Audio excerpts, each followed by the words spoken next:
welcome again to this Sunday. Last Sunday, Cindy talked about seeking that inner peace, which really revealed to all of us that we have choice in our life. And that's real powerful. It's a powerful service, and if you didn't get it, it's on YouTube. How's that? And with that power of choice, sometimes we give ourselves permission to move into that unknown world.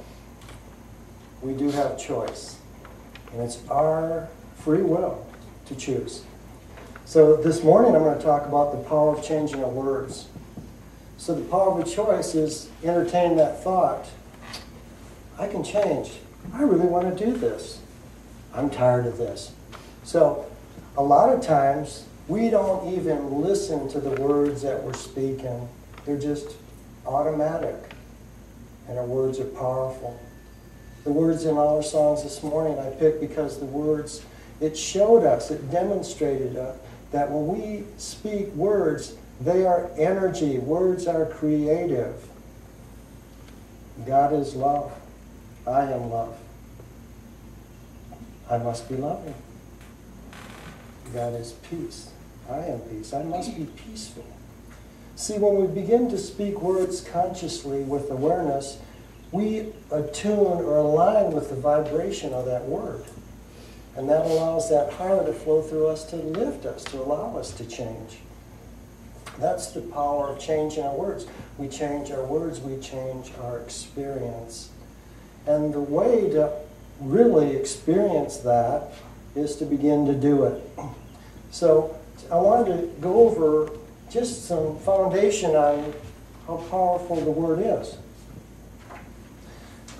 In Genesis, God created the heavens and the earth in the very beginning, and the earth was without form and void, and darkness was upon the face of the deep, and the Spirit of God moved upon the face of the water. And God said, "Let there be light." And there was light. The power of the spoken word. And then in John, first verse in John, the Word was in the beginning, and that very Word was with God, and God was that Word. Everything came to be by His hand, and without Him not even one thing that was created came to be.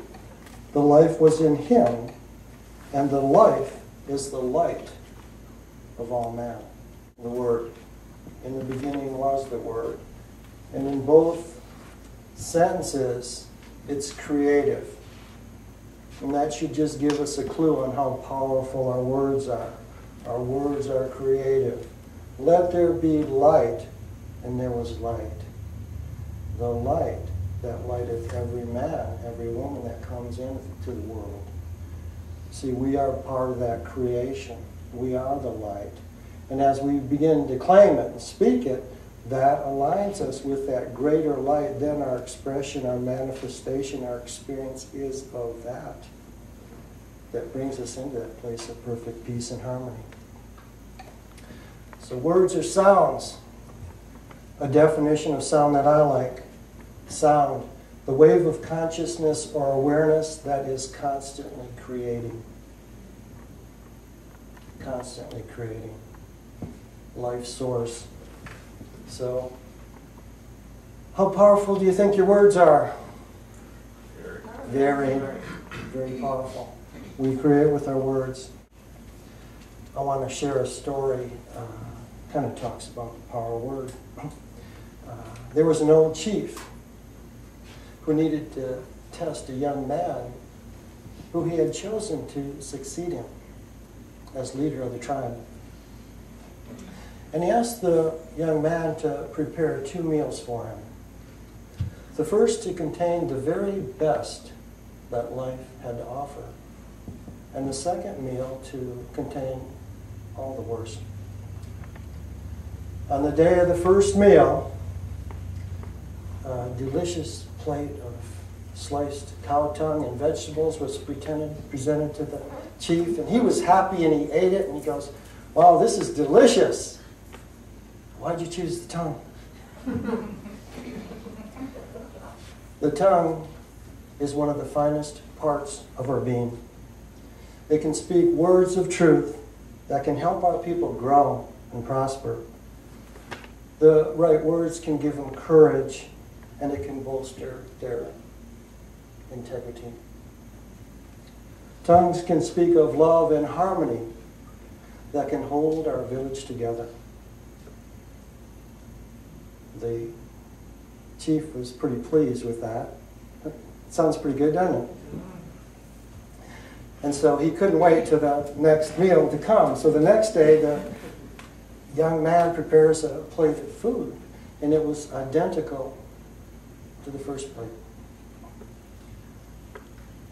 The chief ate it, enjoyed it, and then he said, "Why the same?"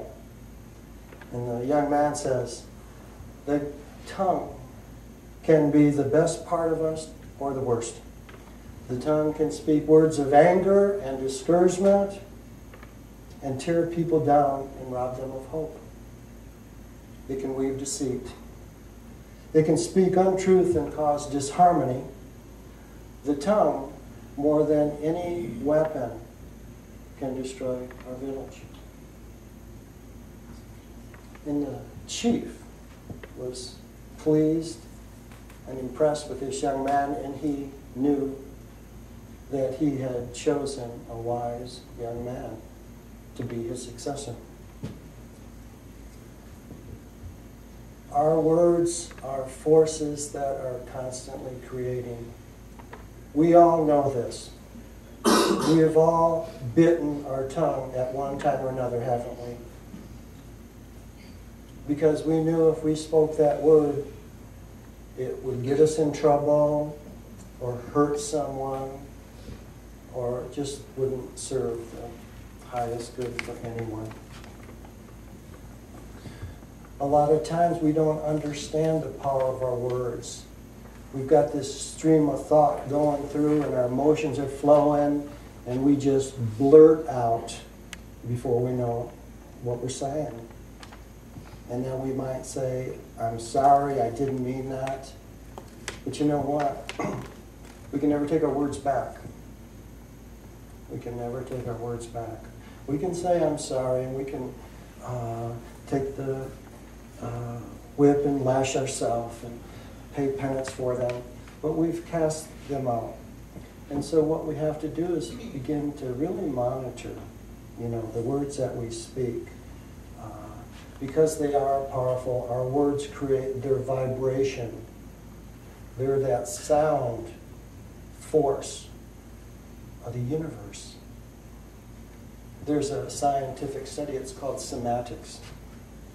And they've done a whole lot of experiments with sound and how it affects matter.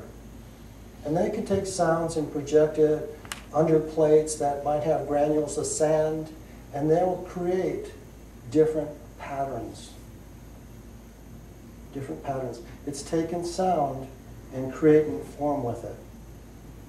It's taking something you can't see and creating something you can see. And this is what, if we can just begin to entertain some of these thoughts today, in the beginning was the Word, and everything of that Word is God. And we are part of that. And we are creators. We're creating every day. That's what that second song was so powerful. To begin to understand it's that we're creating with our thoughts, our words, our deeds. There's no accidents. We're creators. And so as we begin to wake up and accept and claim to be a conscious creator, see, a conscious creator, to be in the present, to be in the now.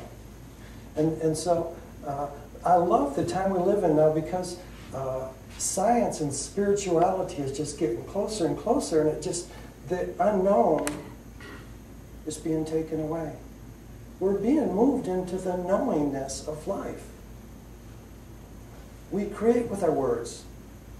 We've all read about or saw the power of putting words on glasses of water. And if we put love and joy and peace and God, that vibration, that little droplet of water when it's frozen makes the most beautiful snowflake.